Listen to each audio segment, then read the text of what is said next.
pengalaman yang boleh kau kongsikan yang sangat benda yang tak boleh dilupakan lah, benda yang sangat macam ni lah, mungkin lesson ke benda yang kau belajar daripada Jepun?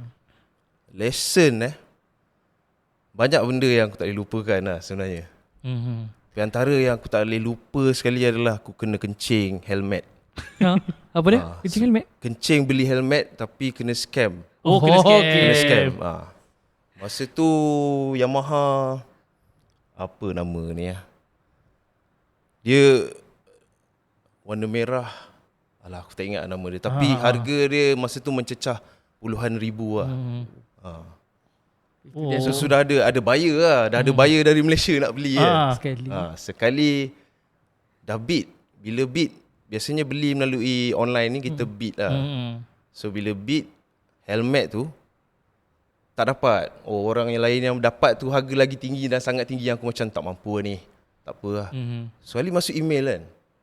So masuk email, sebab persepsi aku macam betul lah orang cakap kan. Sebab pernah dengar lah orang kata kalau yang first tu dia tiba-tiba cancel, dia akan cari yang second, yang bid tu semua kan. Betul. So dia orang akan cari kan. So aku dapatlah email kan, cakap yang first, second and third semua tak jadi. Harga tu semua kenaikan tinggi-tinggi. Siapa yang tahu Yahoo Auction kan, kat Jepun ni biasa bid pakai Yahoo Auction lah. So Yahoo Auction ni kita nak kena ada account, email Jepun apa semua kan. So aku gunakan kelebihan tu lah untuk buat duit tepi sikit lah masa duduk sana. So banyaklah stiker Shoei lah, apalah, Visor lah, apa semua. Yang kecil-kecil ni boleh lagi lah. So helmet ni nak kena bawa balik Malaysia. Macam tak boleh post. Dia macam nak kena naik flight kan. Buka kotak, lipat kotak ke. Ini helmet personal lah, macam tu kan. So aku dah excited lah. Helmet ni mahal ni. Gila lah masa tu. Apa nama helmet tu lah. Tapi daripada aku punya excited tu, aku sampai macam ini confirm boleh buat lah 5,000 atas angin kan. Kurang. So ada buyer nak beli. So dia dah transfer deposit lah. So top up lah sikit kan. Top up sikit nak beli.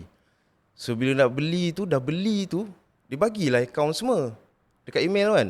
Bagi account semua. Dah tu senyap. Kita dah bagi transfer pun semua senyap. Mesti email deactivate. Pergi lah dekat balai polis kan, nak explain punyalah payah explain kena scam ni. Tapi dia orang seakan-akan memang tak boleh buat apa lah. Memang tak boleh buat apa lah. Sampai satu solution last tu, dia kata nak kena check sama ada alamat orang tu betul-betul ke tak kan. So somehow dapatkan dia punya alamat dan dia punya daripada bank tu, nama dia apa semua kan. Dapatkan alamat, daripada alamat tu kita hantar surat dekat pos. So tengok kalau surat tu return balik, maknanya alamat tu fake. So dia macam tu lah. So end up macam putus asa lah, macam tak dapat lah. So yang alamat tu, surat tu patah balik lah? Patah balik lah. Fake lah. Fake lah. So antara benda yang start situ aku macam, tak semua Jepun bagus. Dia sama ada foreigner yang buat tu ataupun memang orang Jepun yang buat tu lah. Tapi aku transfer tu account tu nama Jepun lah. Bukan nama dalam katakana ke ataupun English lah.